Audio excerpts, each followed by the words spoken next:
It is super fun to be here today with Haris Neofatu again. We've had several conversations and they're always fascinating.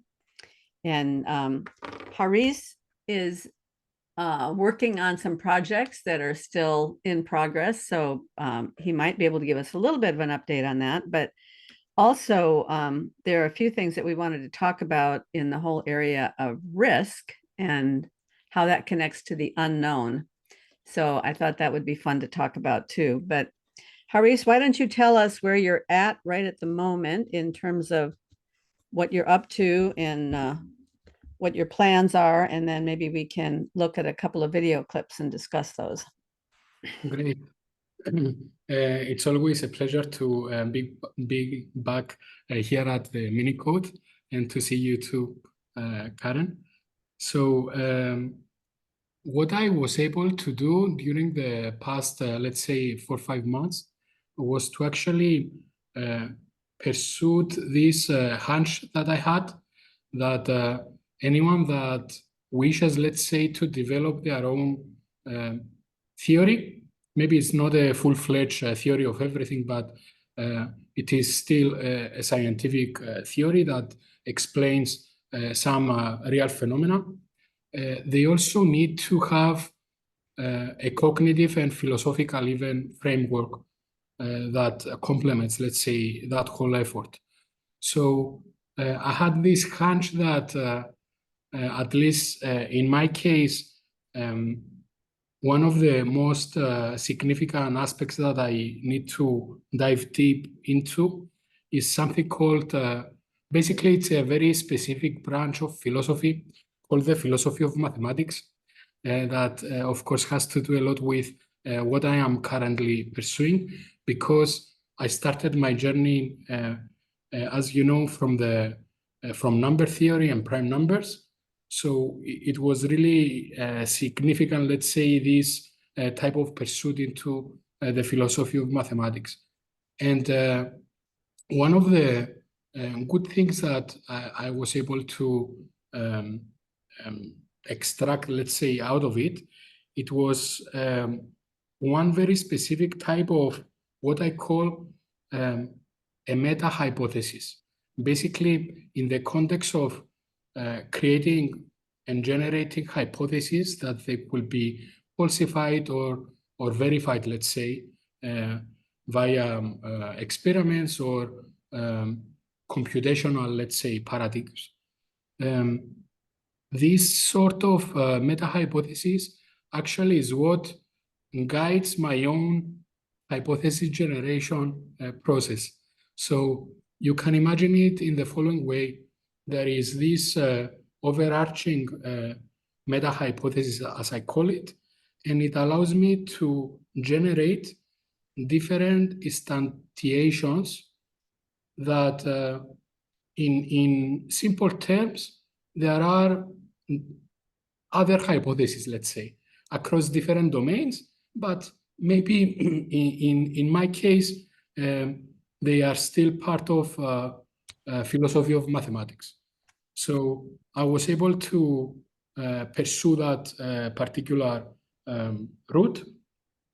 I really got into, I followed my hunch, let's say, and I really believe that there is some knowledge, let's say, or something good that can be extracted out of the Platonic dialogues. So I really dive deep into some of the works of Plato, like the Republic, the Timaeus and Dialogue, and more and more in that particular, let's say, domain of literature. And I was able to put my this idea, let's say, into practice. So I was able to create 3 different hypotheses, and one of them had to do with the Timaeus dialogue and the so-called creation of the word soul, which is a beautiful passage from the Timaeus Platonic dialogue, where Plato recounts the way that the the creator created the world. So it's a very cryptic, let's say, text. But because I have this notion that at the very deepest layer, the universe, let's say, it's mathematical, and it is comprised from these fundamental building blocks that they are the prime numbers. I was able to test that hypothesis of mine and even present it to an audience, and I got very good results. And now one of the things that I am doing is I am also working on that particular front. So that's one of the three things. That's very exciting.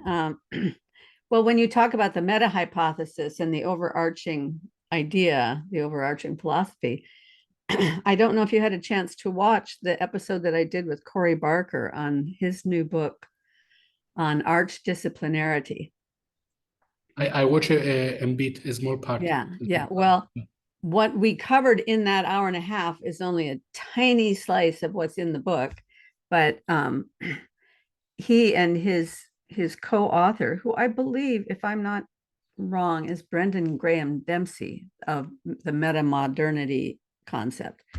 Their idea is that above all the meta-hypotheses, there is another level that is this what they call archdisciplinarity. So it's an overarching that allows all these meta-hypotheses to be generated. And then within the meta-hypotheses, there's all the hypotheses generated. So it's a hierarchy of ideas. Yeah. And it's I think it's a very interesting concept. And I mean, my whole gig is that I tend to think of it as underneath rather than above, but I think that what is encompassing all of these things is a set of principles. So, which I'm not going to get into here, but anyway, so that thing about the arch hypotheses, and then you mentioned Plato, and so I was listening this morning to a conversation with Dr. Michael Levin and Gunnar Babcock, and who was the other guy? Daniel McShay. Mm-hmm. And apparently Gunnar Babcock is a philosopher, maybe a philosopher of science or of mathematics. I wasn't quite sure.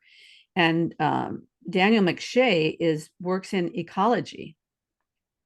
Now, in the Daniel McShay conversation, well, in the whole conversation with these three guys, Michael Levin is all about the cognitive. He talks about the cognitive glue that's connecting the cells together. Yeah. He believes that cognition goes all the way down to the cell level and potentially even further down. And he bases his ideas on Platonic theory, particularly the mathematical, that the numbers exist independent of everything else. And he won't go so far as to talk about the creator and the creation of the world, but nevertheless, he does talk about these Platonic ideas.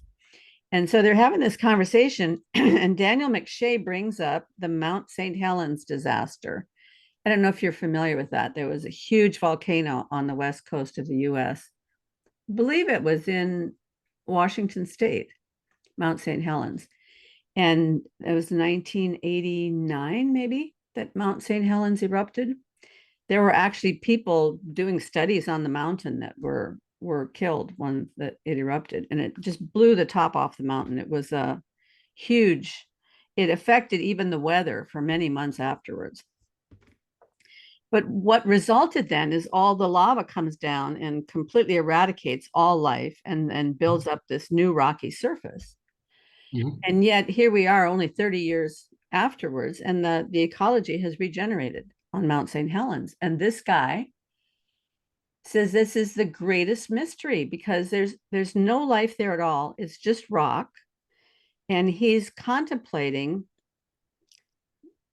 that the plants themselves, either the plants themselves have some sort of knowledge of how to regenerate the same ecosystem that was there before, Mhm. or there's some sort of top-down causation. And so they're contemplating this idea. So I'm just going to play this little clip from the video. It's very, very interesting.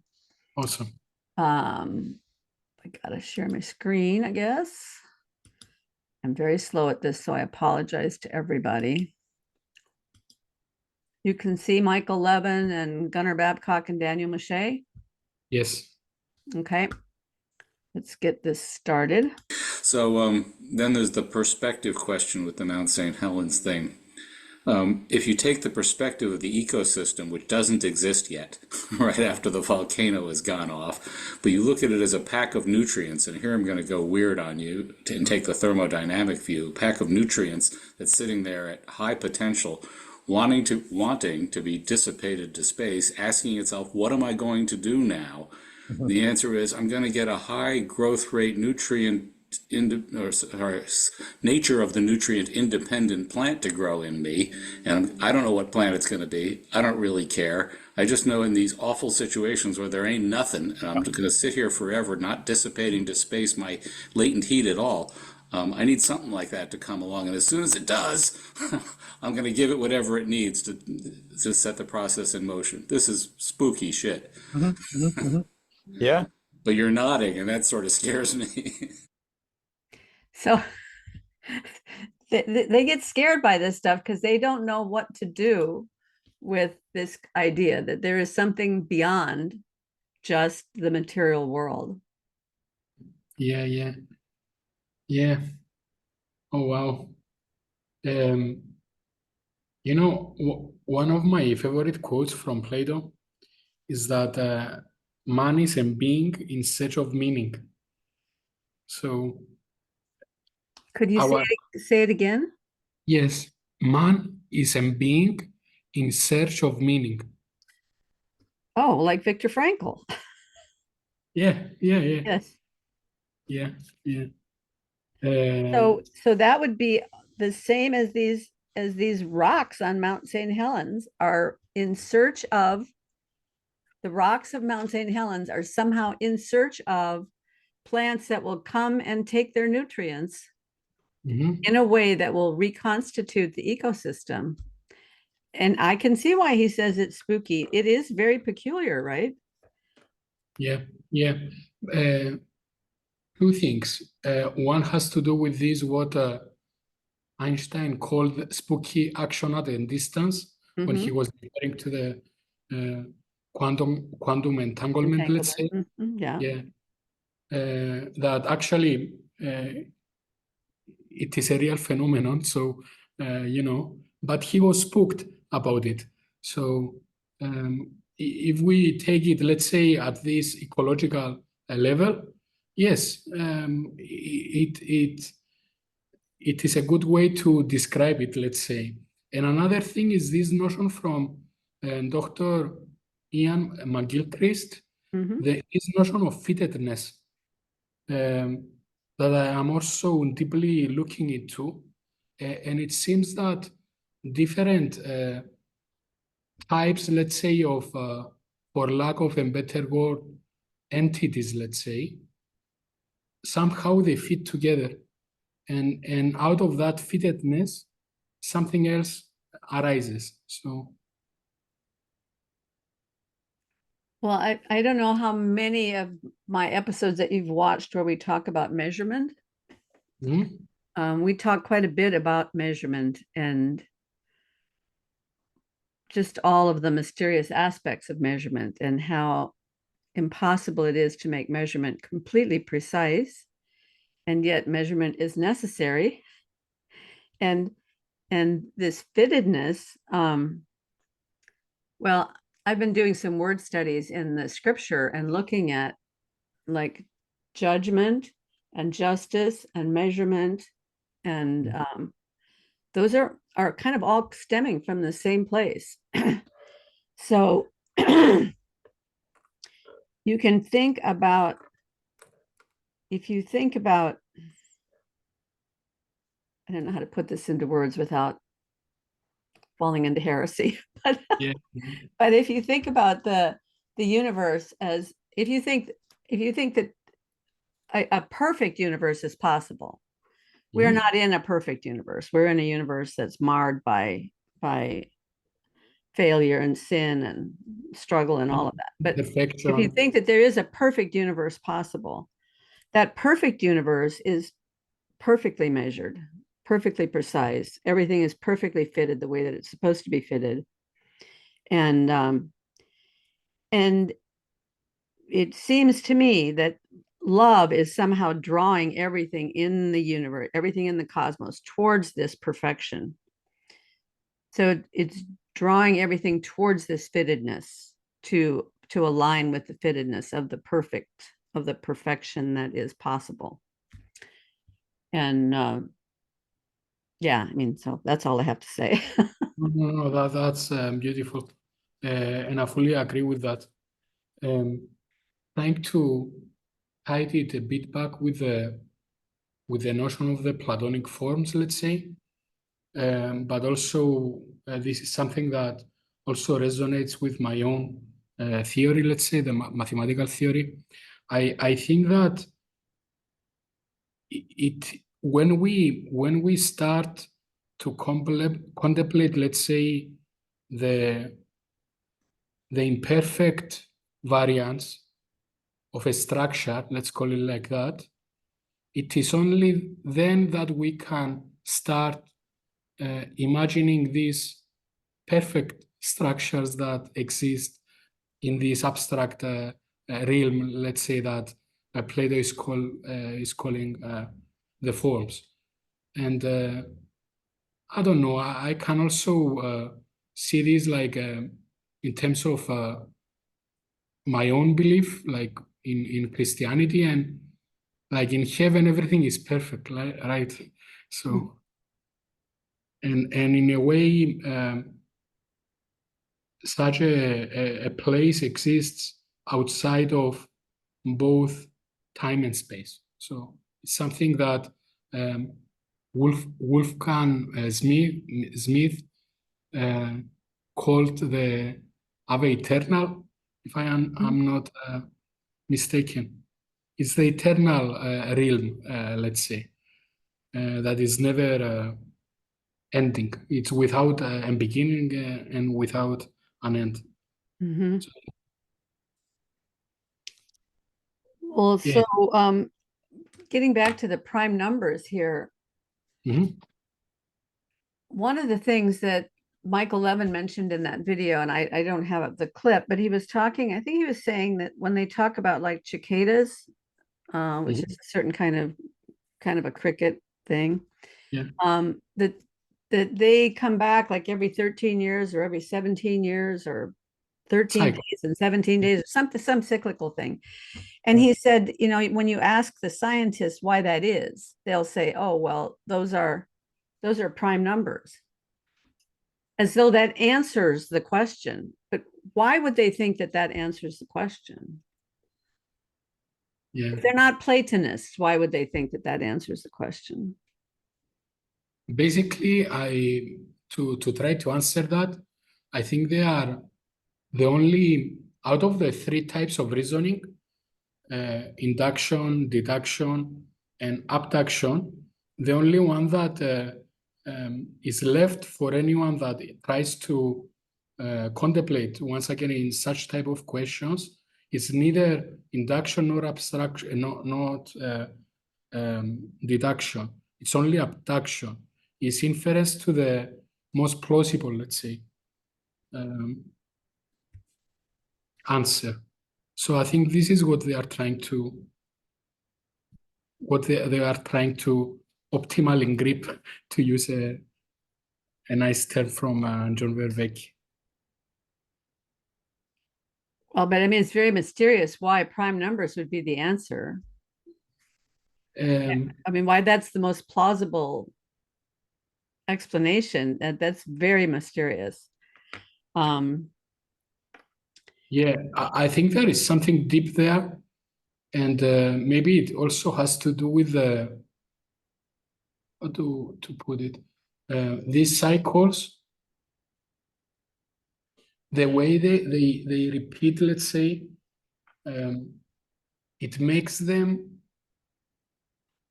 especially unique, that they repeat, that their period, let's say, or periodicity resonates with a prime number. If it was any other case, then maybe the environment, let's say, within our planet will never have changed and during the different epochs. But because we have this, it's not something that it repeats again. And this is one of my, let's say, the things that I am not fully agreeing with Sir Penrose, and because he has this conception of the cyclic universe, that there were many universes, let's say, and each, when one ends, the next one begins. So it's this cyclic notion of universes, and I don't believe that's the case. Yeah, I really it's very convenient, though. It's a convenient, it's a convenient answer. Yeah, I agree. Yeah. So just to make a small, let's say, comment that has to do with this notion of the meta-hypothesis, where you have, let's say, a meta-hypothesis that allows you to generate meta-hypotheses, that each of those allows you to generate hypotheses. So in a way, the one that I am offering here, it is one that has to do with this domain of philosophy of mathematics. So, of course, other such meta-hypotheses exist. So that's a beautiful notion, let's say, and way to frame things. If you want, I can go through it, and we can discuss it a bit. It's okay with you? Yes, absolutely. The philosophy of mathematics. Yeah. So my meta-hypothesis has to do with, as I mentioned earlier, with hypothesis generation, and it goes like this. Hypothesis emerges from choice and knowledge. We refine it with insight until it becomes self-evident. So there are four main keywords here. One is choice, like the individual agent, let's say cognitive agent, makes a choice. As in my case, it was my choice to focus on that particular domain of mathematics, let's say. Additionally, it has to do with knowledge. So we already, someone that already studies something, it is like a prerequisite to be able to generate a hypothesis about that domain.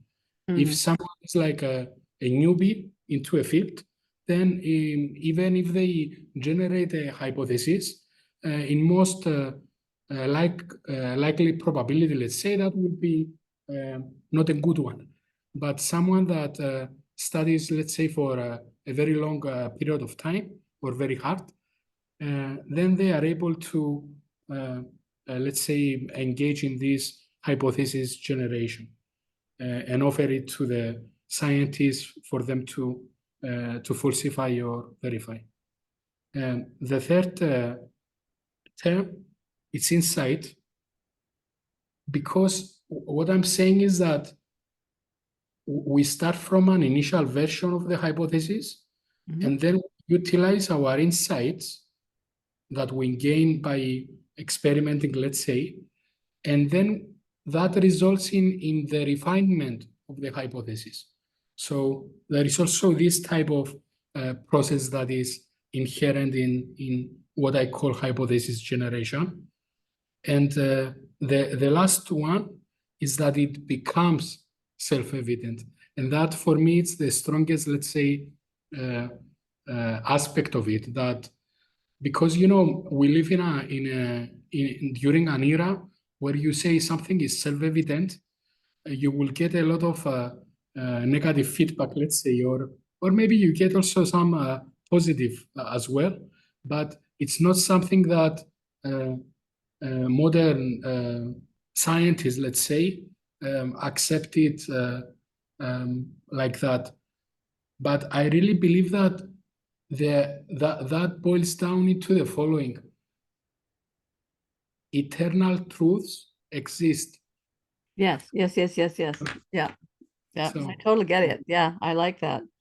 yeah. So this is one of the reasons that I follow Michael Levin so closely, because he has through his own choice and knowledge chosen this arena of cells and looking at cells and figuring out how they're communicating with each other and how they do the things that they do and what that communication consists of and how it could be experimentally verified or researched further. And then he's refining it through insight, but not only his own insight. He's talking to people in every domain that he can find, people who are, I don't know if you watched, in one of my recent episodes, I talked about how at the conference, I met this lady who said that when she was younger, she used to go to parties and she'd always ask this question: what is it that you have studied or that you have learned where you've discovered that you've learned it so well, you've discovered there's no bottom? Yeah. And so what Michael Levin is doing is he's talking to people who have focused in on a niche and they have studied to the point where they know it so well that they know somehow that connects to everything else in the world. And he's talking to those people and he's getting their viewpoint about their arena and seeing what he can learn from that in his little arena of cells. And so what that does is just opens up this vast kind of landscape of opportunity, of ideas. And so I love listening to him when he's having these conversations with people. Yeah. Yeah. And this idea that something becomes self-evident, it's like that truth is waiting there to be found. And we have the privilege of searching for it. Yes. And we do that through our own choice, and our choice leads us to develop the knowledge that we need in order to, be able to have the insights that then can make this thing become self-evident. Yeah, that's a beautiful theory. I really like it. I like it. Thank you so much. Thank you so much. I was listening recently to Edward Frankel. Yes, I like him. Yeah, I like him too. I like him too. And he was discussing, I think it was with Kurt from TOE, Yes, and he was discussing this question that keeps popping up. People even ask me, like even some of my professors, let's say, they ask me like, are mathematics created or invented? Okay. And if you ask a mathematician, especially a pure mathematician, what they will answer, at least most of them, let's say, it will be they are discovered.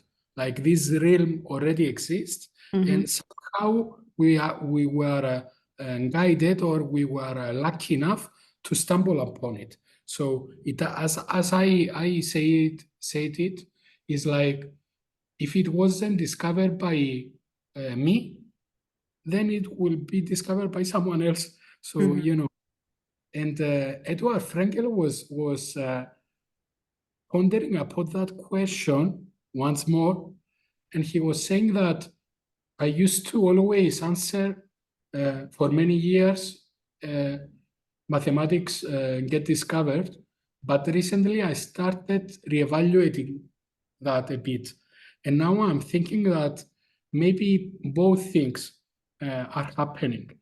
And I was thinking of that, and I was saying to myself, okay, I need to really think about this. why he arrived at this conclusion now. And the reason, as far as I understand it, is because he's heavily engaged with this Langland's program that has to do with the consilience, let's say, and this effort to unify different domains within mathematics and finding parallels, let's say, between them. And I realized the following. You know what the current, let's say, pushback in terms of string theory is that it is not verifiable. You cannot falsify it, you cannot verify it. And the interesting thing is that string theory, it's the main theory, let's say, in physics that for many decades, that actually got created by mathematical physicists. So if it was up to the physicists, they would have never gotten into the string theory, let's say. And the interesting thing is the following: to a mathematician, especially to a pure mathematician, it doesn't. They create something, let's say, they discover something, and they are not concerned with any practical application, let's say, of that particular thing. But the physicists, they always say, but you need to make experiments in order to validate that or to falsify it. So if something does not go, let's say, with the so-called Karl Popper's notion of falsifiability, then it's not useful in the realm of physics. And this is why the physicists, they keep pushing against string theory after many decades, because it didn't, no results came out of it, let's say. This is an oversimplification, because if you shift the focus back to the mathematical side, the mathematicians will tell you, but no, we've created these beautiful mathematical structures in many dimensions. And of course, it's very useful because it allows us to visualize something very out there. And the physicist once again comes and say, but we're living in a 4D, 3D, let's say, world. So all these hidden dimensions do not have any practical applicability. So it's like a fun exercise for the mathematicians. It doesn't have any additional, let's say, value. And going back to this question that Edward Frenkel was revisiting, let's say, I think this is the reason that he's trying to take the middle ground in order to not completely, let's say, push under the bus the mathematical physicists. Like, there is value there only if even only it has to do with the aesthetics of mathematics, let's say. So that's how well, let me just clarify. So are you saying then that the mathematical physicists that have come up with these beautiful structures for string theory, in terms of the framework of Edward Frenkel's question, have those mathematical physicists discovered something, or have they invented something? I believe they invented it. Okay. That totally makes sense to me. Yeah. I mean, I don't know if you've ever heard Sabine Hassenfelder. She really goes off on the string theory stuff. Yeah. I really follow her. She's great. Yeah. So do you think it's valuable to invent something like that, or is it a waste of time and money? Well, the answer, basically, the question is not even a modern one. It goes back centuries. So and it has to do with this distinction between research. Like you have basic research that has to do with pure sciences, and you also have applied research that has to do with engineering and the applied, let's say, sciences. So the answer that they have given in terms of philosophy of science, let's say, let's call it like that, is that it has value in terms of education. Like this is a way that you can construct, let's say, or you can come up with this type of structure or whatever. So, and they say that even if it has only value in terms of education and pedagogy, still it has value. So that's the main response there. Well, you know how Ian McGilchrist is always talking about the right hemisphere and the left hemisphere, and he feels like in our current age, the left hemisphere has become too dominant, and that the problem with the left hemisphere is that it has a tendency to go off on its own and start building sandcastles in the sky that are not useful. Is that part of what's happening here? Is this, building structures that are very fascinating, and you can get, it's almost like the same kind of thing that happens with conspiracy theories. It's some sort of reciprocal narrowing. You can get into this reciprocal narrowing and lose contact with reality. Yes, exactly. And I believe a good way to understand such things is follow the money. Like they keep doing this. As Sabine often mentions, they keep reiterating, let's say, the same results again and again, making minute, let's say, incremental additions, because they will get more and more grants. And, almost like Apple iPhone, right? yeah, exactly.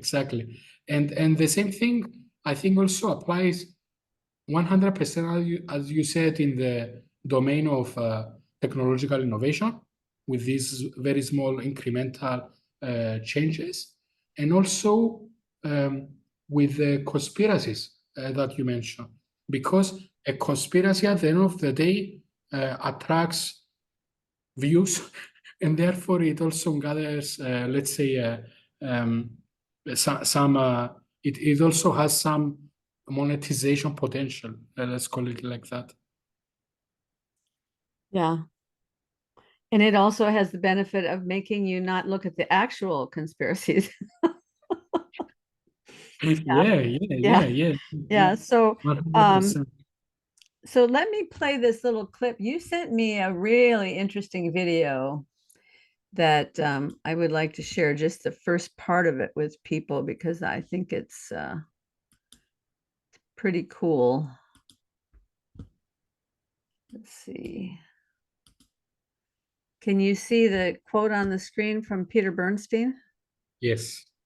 Okay, I'm going to go back sort of to the beginning here, and we'll take a look at this, just like 1 minute of this video here.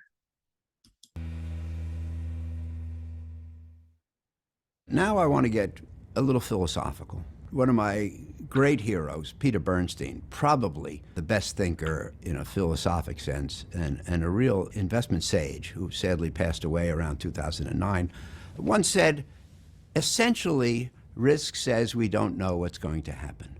We walk every moment into the unknown. He said there's a range of outcomes, and we don't know where the actual outcome is going to fall within the range.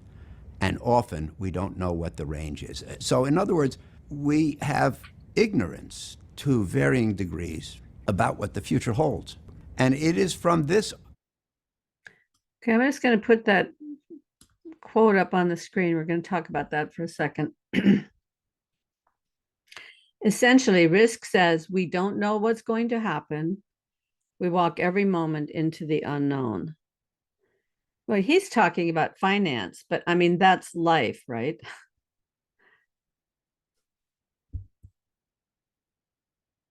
So do you have any comments on that, Haris? I think you're on mute. Yeah, sorry. So basically, one of the, let me put it like that. One of the key attributes of being human, let's say, it's what we call pattern recognition. So humans, they are excellent at picking up different patterns, okay? Of course, one might make the case that with the recent advancement in transformer or large language models technology, now the machines, they are better than humans in recognizing these patterns. Okay, and that's a completely different discussion that maybe we can have in another instance. What I wanted to notice here is the following. Human beings are great at picking up patterns. And another characteristic of our humanity, let's say, is that we human beings, we are prone to errors. Okay, humans err a lot.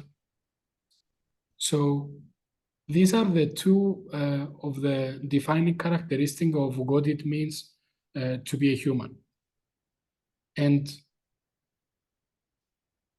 what we are trying to achieve in life is to be able to reduce the error in our forecasting.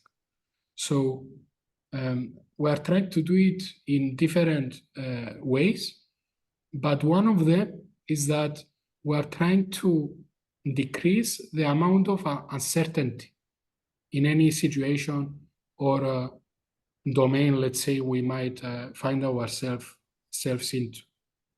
So the risk is that we are not, when we venture into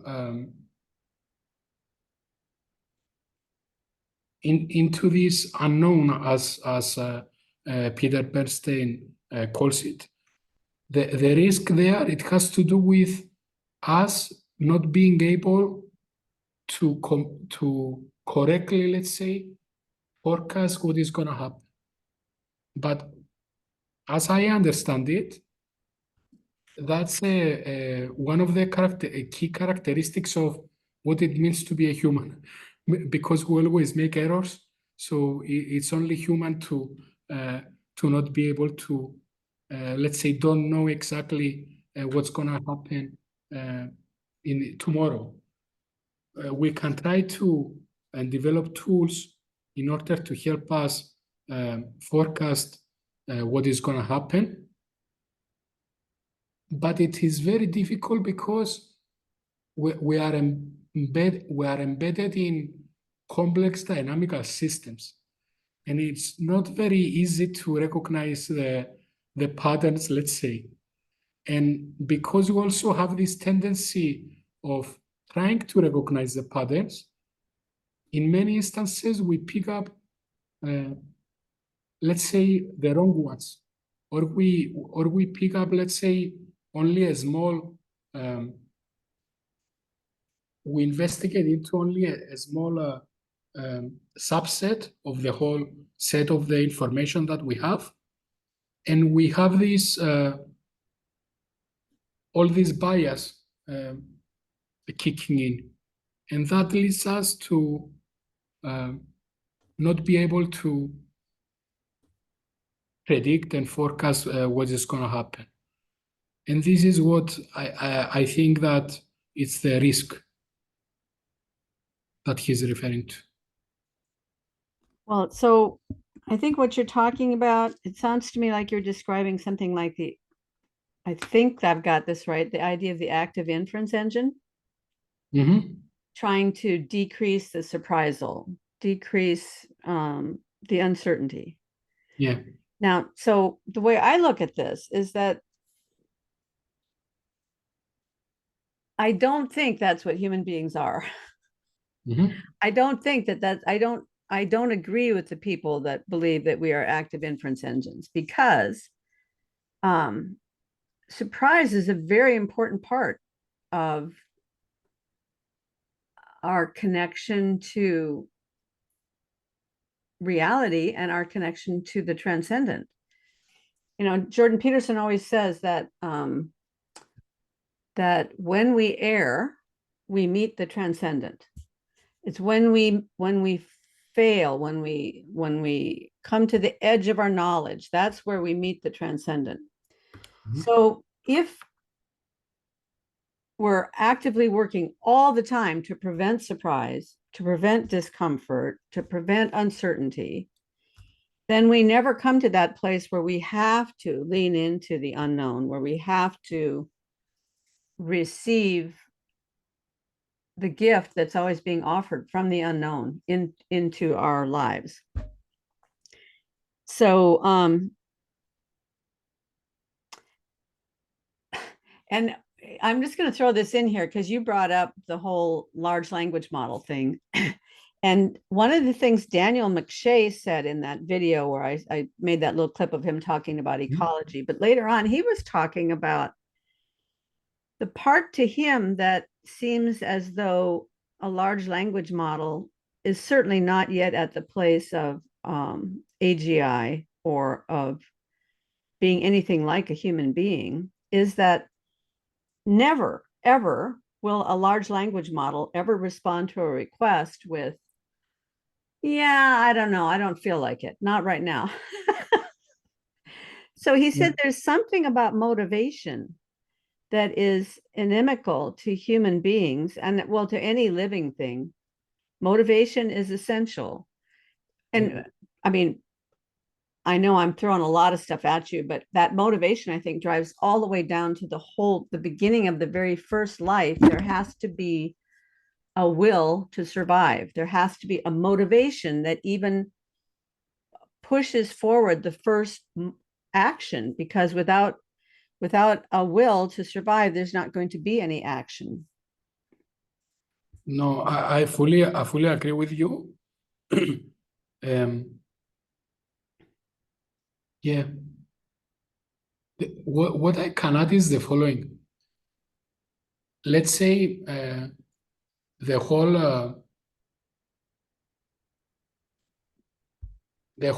effort of scientists to develop these models in order to better predict, let's say, or make a better forecasts, including the work of Carl Friston and, let's say, the active inference framework. They are deeply innate into this, how you said, this will to not to survive, but to better understand, let's say. So, and how we can better navigate these complex spaces. So there are many different models out there.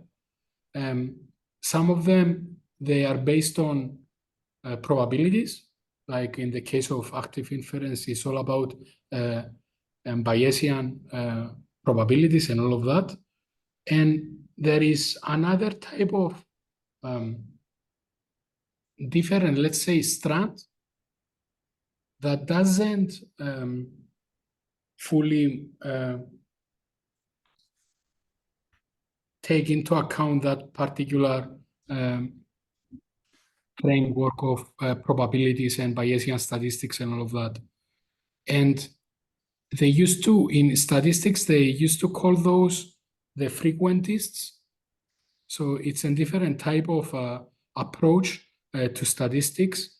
And when you study it a bit, you realize that they are basically they are discussing about the exact same things, but they are fitting them together in different ways. So the outcome, and therefore also their predictions, they are completely different. And in one way, it has to do with what Carl Friston said you do not have a self-model, you are the self-model. And so when you try to do the whole surprisal minimization thing, in a way you are refining your self-model, let's say, that you have. So in a way, that notion is not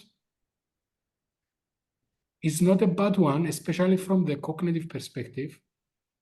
And recently, yesterday, basically, I participated in John Vervaeke's first class on the symbolic world that has to do with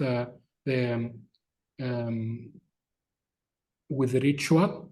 And one of the things that he mentioned was actually that this position that we are not that we do not operate with a model, but we ourselves are the model, is gaining more and more ground, let's say, in terms of cognitive science. So there is something there. Maybe. Oh, yeah, I mean, I totally agree with you. And when John Vervaeke says that, and when Carl Friston says that, and that just explodes all these implications in my brain that if that's true of us, then they must be saying that that would also be true of lower organisms, lower entities. Okay, so let's drive it all the way down. If a cell is a model of its environment, okay, that just didn't happen.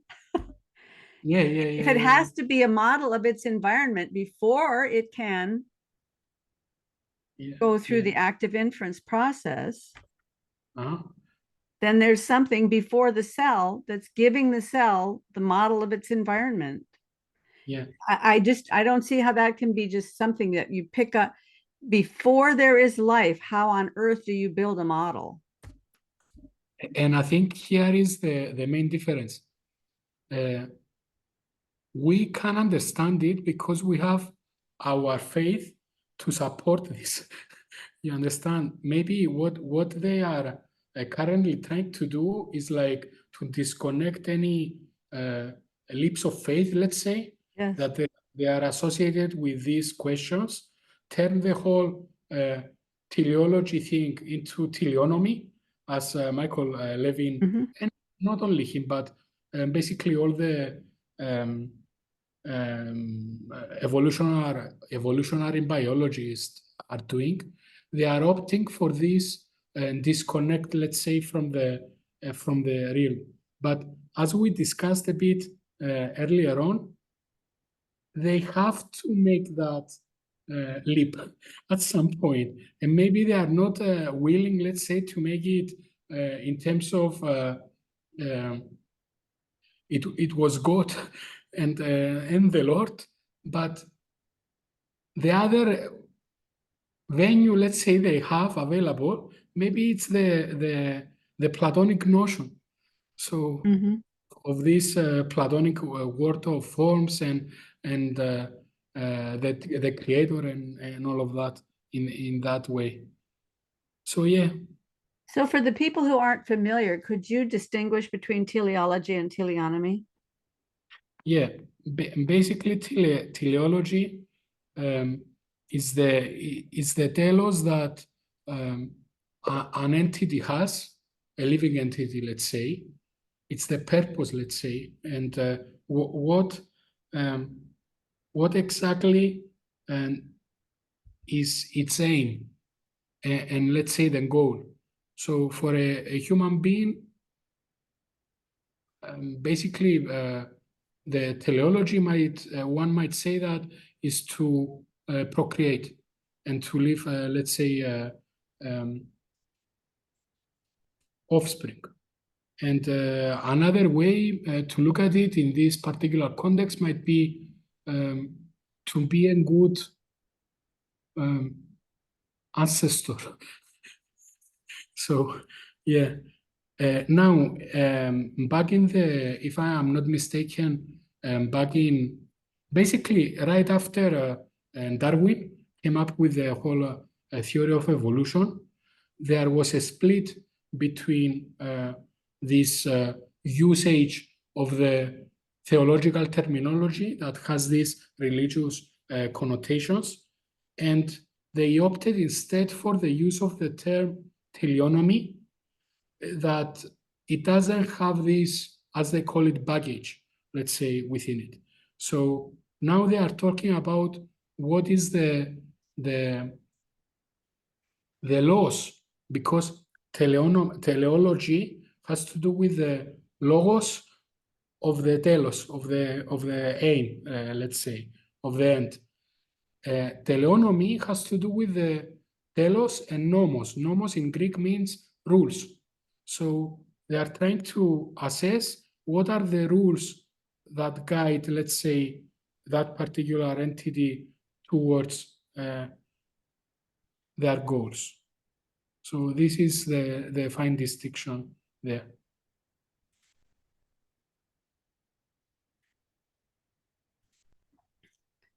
Okay, that's very helpful, I think. The other question I have for you in regards to Platonism, because I have not studied Plato, and when I hear someone like John Vervaeke or Michael Levin talk about Platonism as an alternative to looking at a world that was created by a creator, I don't get it. Because if Platonism says these forms exist, these numbers exist, mathematics exists, independent of, even if you change the laws of physics, mathematics would still be what it is, and numbers would still be what they are. And so Plato obviously didn't have a refined idea of God, but he must have thought this stuff came from somewhere. Yeah, and he actually called. He was the first one, if I am not mistaken, that used the word the Demiurge. And actually, in that particular passage from the Timaeus dialogue, he uses Demiurge specifically. So it was Well, isn't the Demiurge just like a lesser god? I mean, isn't the Demiurge still a god? Yeah, I think that's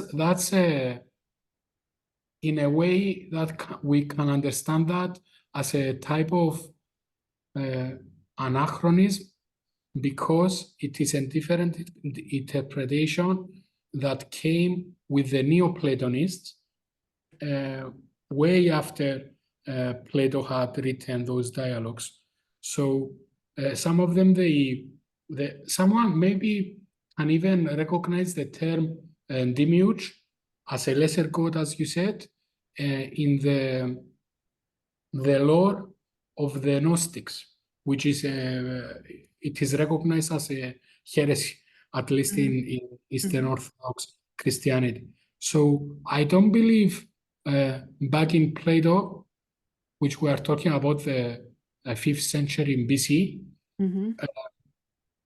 he had that conception. In his cosmo-conception, he was talking about the Demiurge as the creator of the word soul.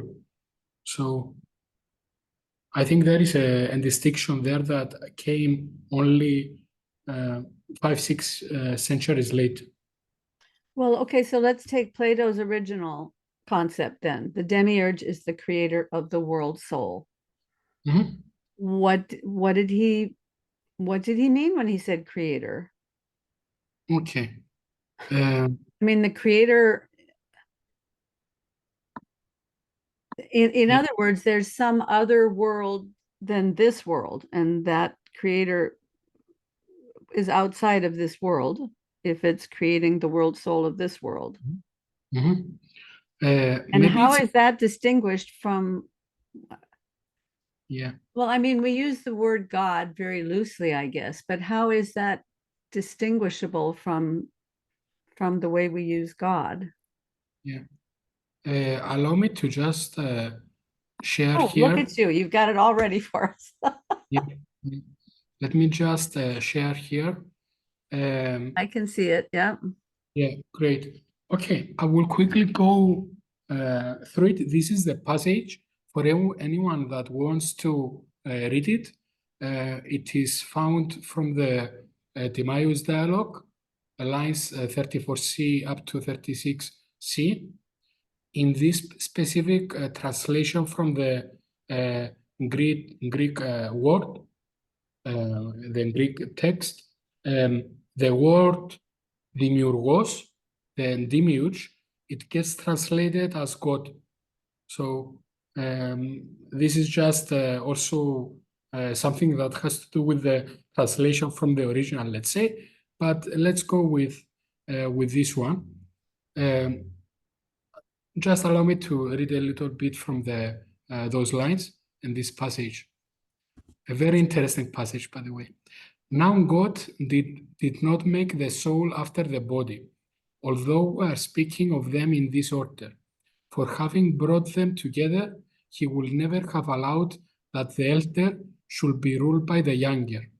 But this is a random manner of speaking which we have, because somehow we ourselves too are very much under the dominion of chance, whereas he made the soul in origin and excellence prior to and older than the body, to be the ruler and mistress of whom the body was to be subject.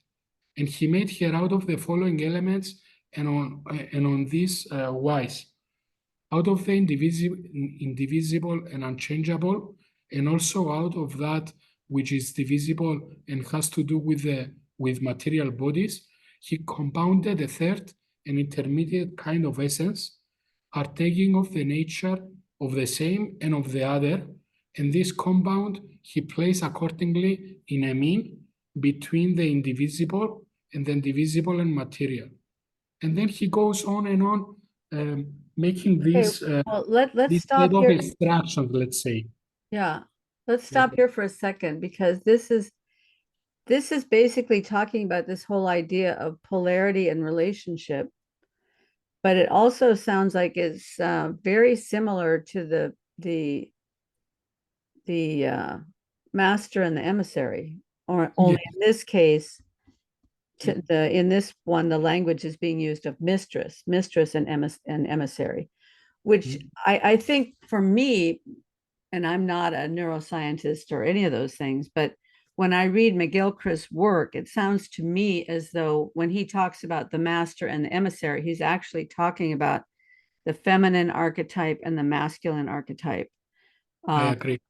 And so in that case, this word mistress actually works quite well if you're looking at these as the two hemispheres of the brain. But obviously in this thing, he's talking about something above and outside of the human person, right? Something before. But I mean, in all of these things, I think these are what, symbols or pictures or patterns that exist all the way through reality. So let me just read this part again for people who can't see the screen. So now that we've talked about it a bit, they'll put it together.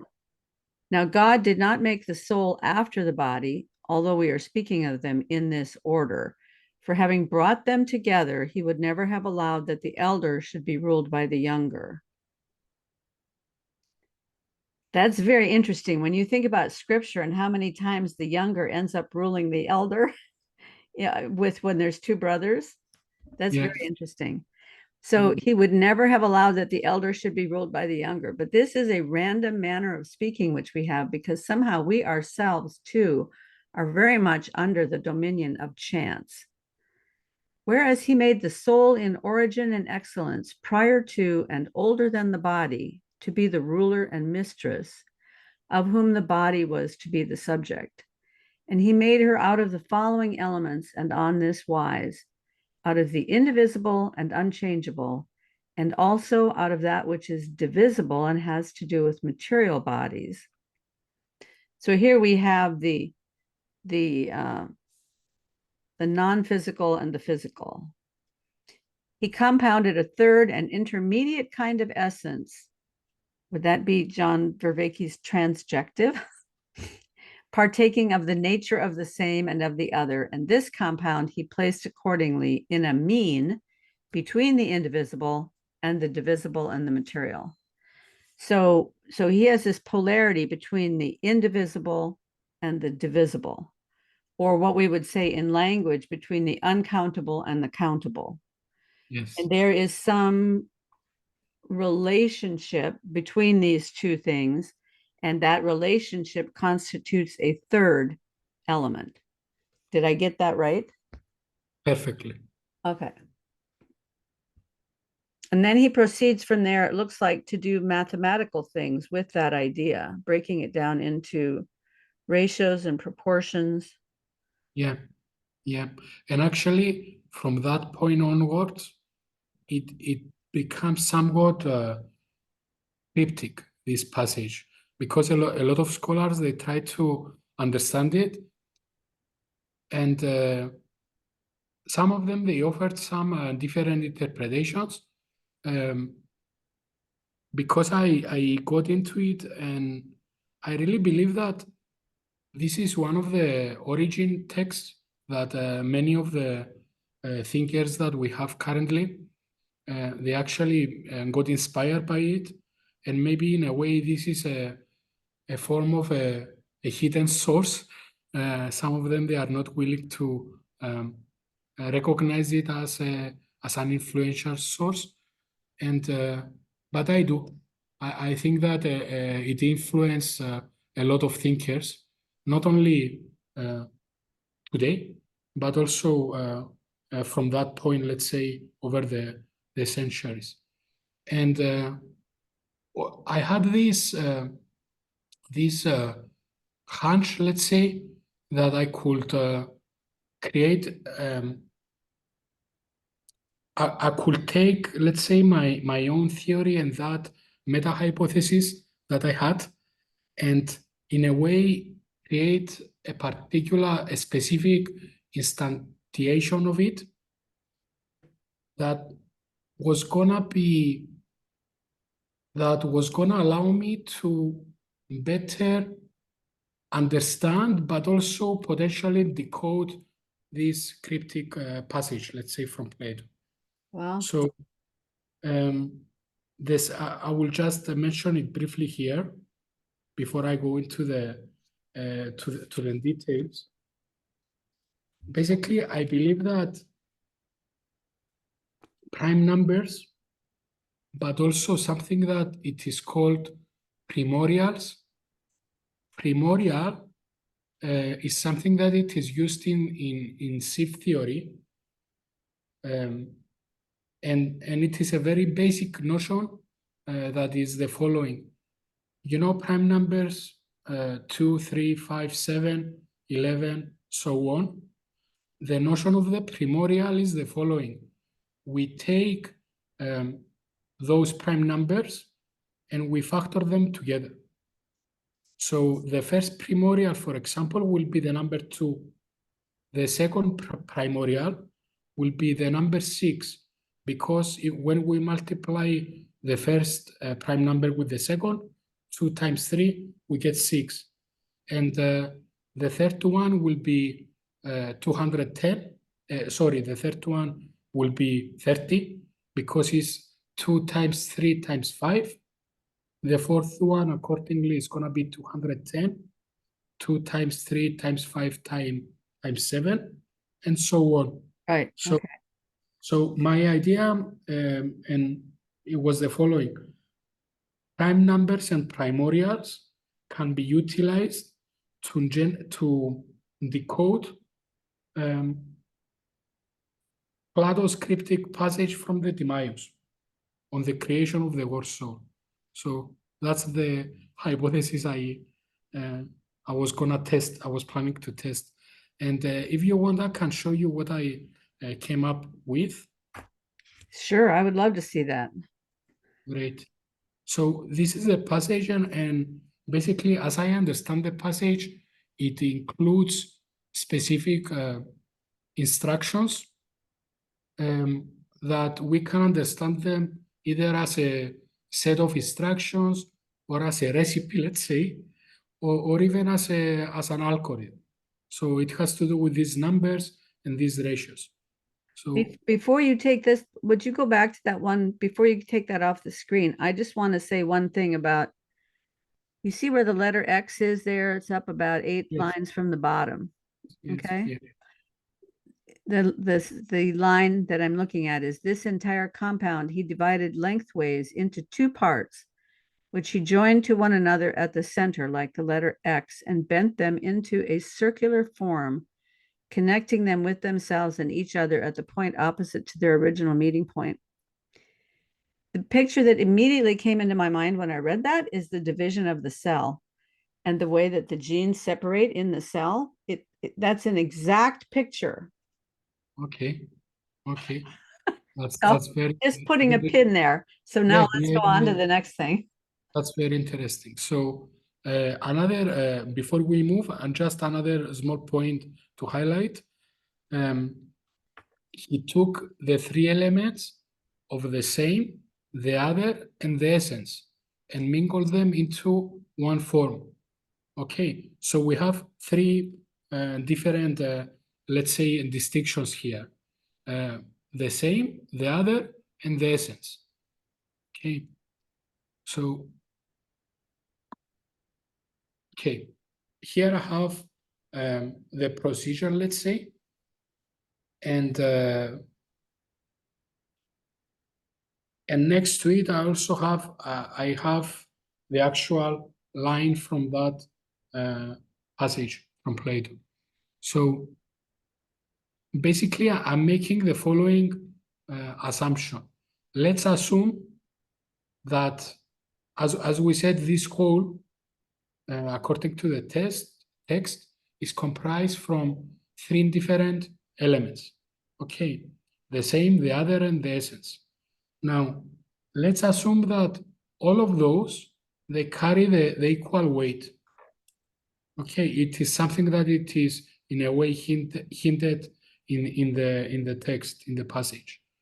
Now, according to my hypothesis, is that primordials and prime numbers can be utilized to decode this specific set of instructions. So one of the things that I am assuming here, and I am starting from that specific point, is that I am assigning a specific weight to each of those 3 elements. And that's my starting point. So I am saying that the weight, let's call it like that, for each of those 3 elements, it's 168,000. That's the weight we are starting. Okay, that's our starting point. Now, And is that a number that comes from the Timaeus, or a number that you're theorizing? That's a number that basically it comes from 2 different sources. One, it arises out of that initial hypothesis regarding the primordials. Okay, because in a way, the numbers I am using here, they are multiples of those primordials, specifically the 5th primordial, that is 2 times 3 times 5 times 7 times 11. Okay, and also the 4th one, that is 210. 2 times 3 times 5 times 7. So I am using multiples of that very basic, let's say, primordial. And the other source that comes is a different dialogue from Plato himself, specifically a dialogue called The Laws, where he actually references the number 5040 as a good candidate to describe the the partitions within the ideal city. And the reason that he's choosing that number is because it is I'm going to use a technical term, a super abundant number. That it means that it has many divisors. So it is easy to, it is useful to use that number. Okay, so I took these two different set of clues, let's call it like that. One coming from my own research into primality, and the other from that other passage from Plato himself that is called the Laws. So should I go through the steps? Yes. Yeah, this is Okay. really interesting. Great. So the first step, and I'm going to read it. First of all, he took away one part of the whole. So you see, we have the whole, and according to the passage, he starts like a sculptor, let's say, removing parts, right? So first of all, he took away one part of the whole. Now, what I am doing here is that I am working on the opposite way. So let's assume that we start from this whole that is 504,000. Okay, and in the first step, I am taking away one part of the whole, like I'm removing a part.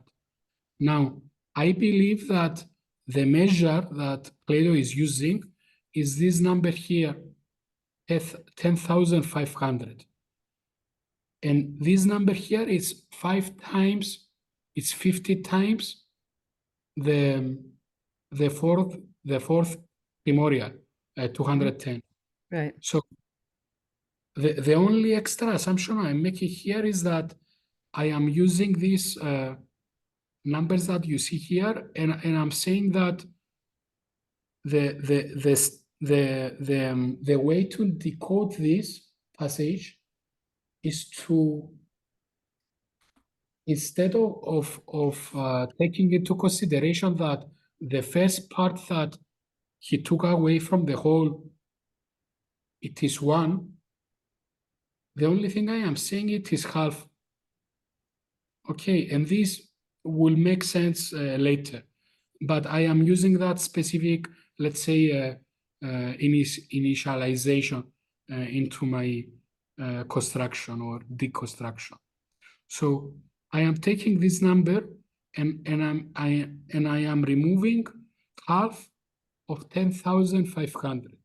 Okay, let's proceed to the second step. Then he separated a second part, which was double the first.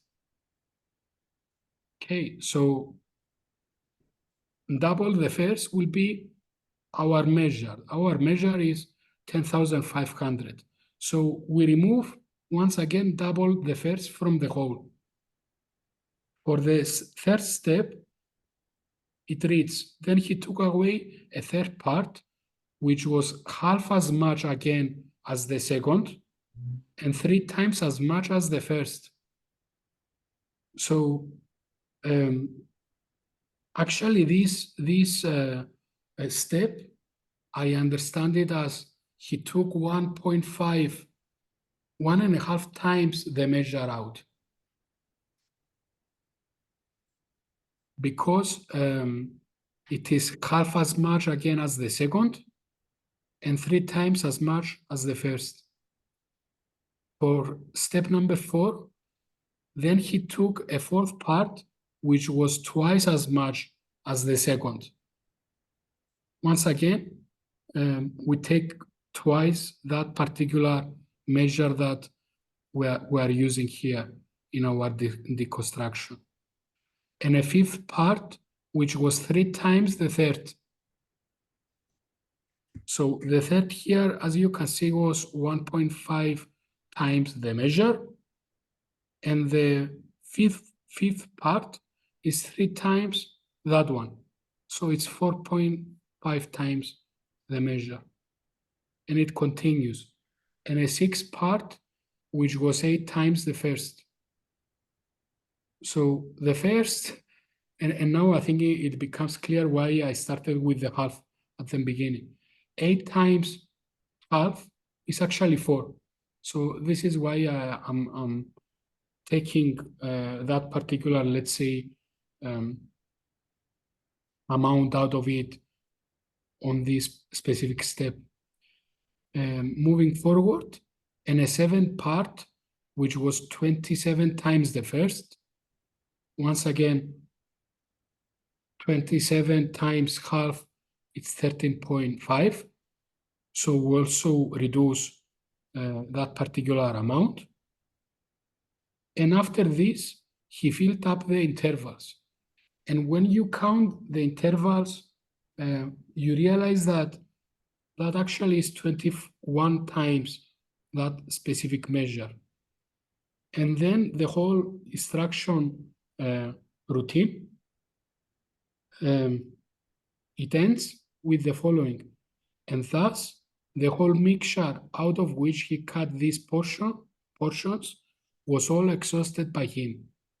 So once again, when we start with this sum, and we start step by step removing these parts according to the instructions, we're gonna have 0 as a remainder, and therefore the whole was exhausted, let's say, in this fashion. So you can see here I'm having some extra squares here, some figures, and I will try to elaborate on them here. So you remember we said we started with 3 parts, 3 equal weighted parts, the same, the other, and the essence.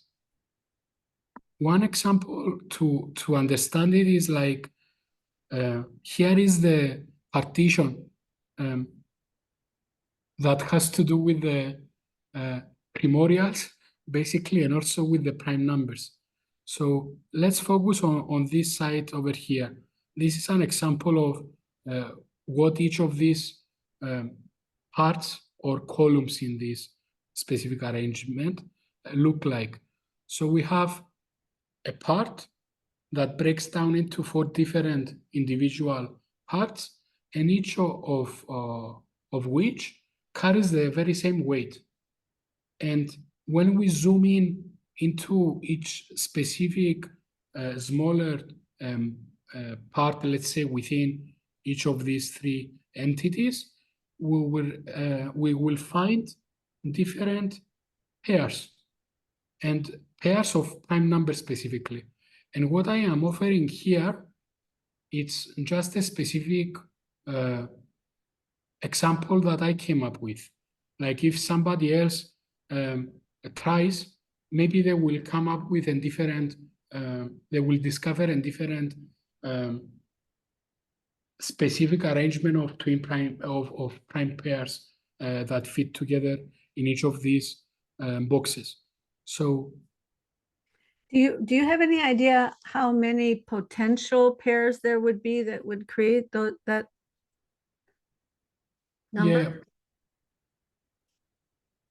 I think we can calculate that actually based on combinatorics, because each line here, as you see, it has a specific sum that is 10,500. So if I am sure that I can calculate that, maybe with a combinatorics formula where I can make the calculation of the different possibilities and then remove the duplicates. So I will get to that number. So yeah, I don't have that number, but I think it can be calculated, yes. Okay. So going back to that particular line that you noticed with the letter X, the entire compound he divided lengthwise into 2 parts, which he joined to one another at the center, like the letter X, and bend them into a singular form, connecting them with themselves and each other at the point opposite to the original meeting point. Okay, So as I understand this, I imagine these three circles, let's say, that each of them, he created this X. We can see it here as a cross. It's the same. And basically, I imagine it as a type of weights where you have a disk, and each disk carries the same weight. But if somehow you went and you cut it into four parts, and then you weighted each of them differently, you will also realize that they carry the exact same weight, each of them. So this is my particular, let's say, attempt at decoding this specific passage from the Timaeus. Well, one of the things that pops into my mind when I'm looking at this picture is this like holographic principle that all of the information that is in a sphere can be represented on the exterior of the sphere. I don't know why that popped into my head, and I have no idea it means anything. Yeah, it's a good intuition, and I think it has to do with this projection from the 2D to the 3D that it is appropriate. Yeah, and it also it makes sense. Like this is just a 2D, let's say, representation, but if we try to actually transform it, then we will have something of a hologram, let's say, like these circles or disks stacking up to each other, and each of them having these characteristics, let's say.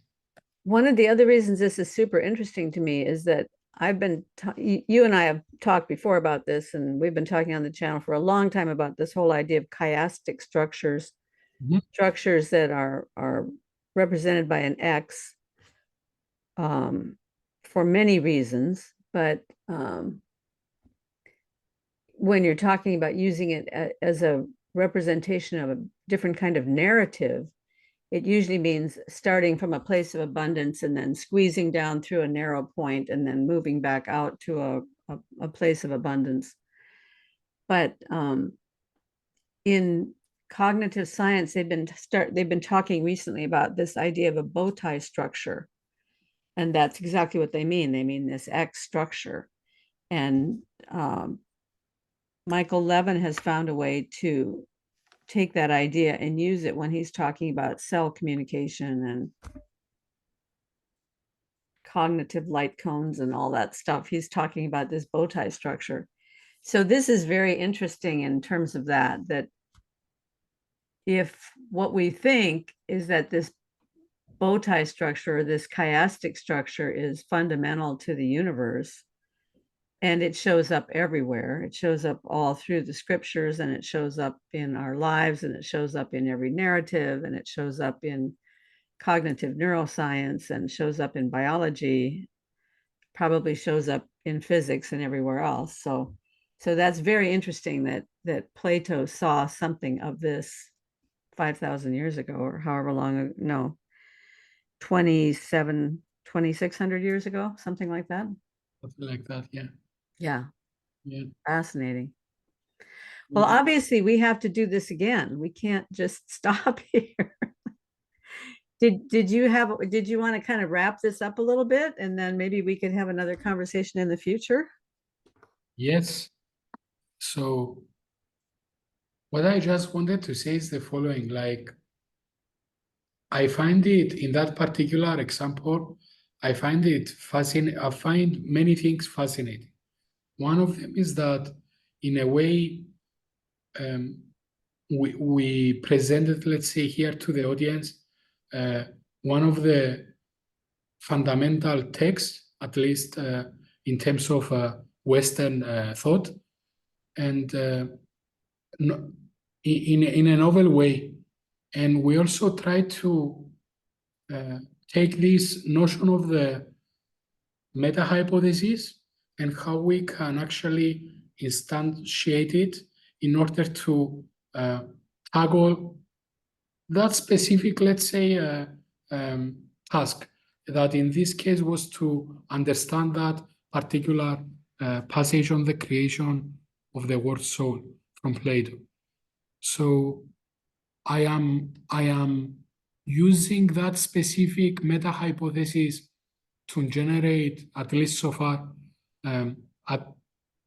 two more up to this point hypotheses that also have to do with the things that I know, that prime numbers and philosophy of mathematics and all of that. And it works, at least for me, as a very good framework in order to tackle and address difficult problems. So this is what I wanted to share with you and everyone else.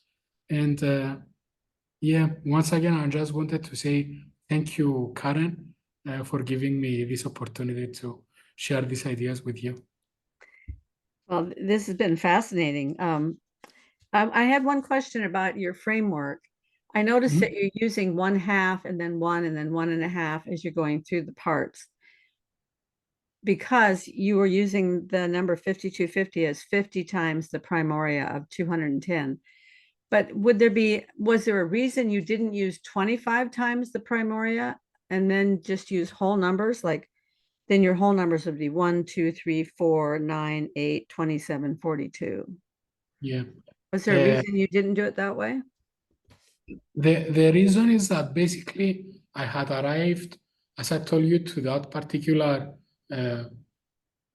potential solution from two different sources. One was from Plato, from the laws, referencing this number 5040, and the other was from some other results in terms of primality that me myself had discovered. And both of them, they in a way, they guided me to start from there. So the number 50 is important then. Yeah. Okay. Yeah, it's important. And I am not sure how far we can stretch this importance, let's say there. I don't want to enter into strange realms like numerology and all of that. I am not into that, but I believe that there is something extremely useful in the number 5, in terms that it is exactly half of the decade of the 10. So there is something at play there that has to do with that. Okay. Yeah. Okay. Well, it's just easier for me to think in terms of whole numbers, but that's because I'm not a mathematician. This has been fantastic. Thank you so much, Haris, for sharing your time with us today and sharing your thoughts. And I have learned so much, and I look forward to our future conversation. And hopefully we can tie this in more into the video on risk, because there were a lot of things in there. You said it's only 4 minutes long, but it really tells you everything you need to know. So Yeah. We can cover that in a different in another discussion. Last thing before we close, I just wanted to say thank you to 2 people. One of them is 3 people. One of them is Johannes Niederhauser from Halcyon Academy. He's the one that he taught me a course on Plato, and I actually presented that particular solution to his channel a while back. The other is Thomas Jogin. He's another professor that I recently had another course with him on on Plato and on the notions of beauty, and that was also very helpful. And actually, it was Thomas that introduced me to that specific channel on finance, and he shared with me not that specific video, but I picked up the channel and I found that one. So yeah, and also a last shout out to my good friend Chance Mills from the corner. I know I've mentioned it to him to you in the past in some email transactions, but he was really helpful because he helped me dive deep into this notion of consilience that was really helpful to me. Yeah, and in reference to this, using finance as a frame, I have an episode coming up very soon between two economist types that are talking about biology. So there's very interesting crossover happening there. So Okay, awesome. so cool. Well, we'll talk soon. Thank you so Thank you, much. Haris. Have a great day. Or You for you, too. it's evening. Yeah. Bye-bye. Bye. Thank you.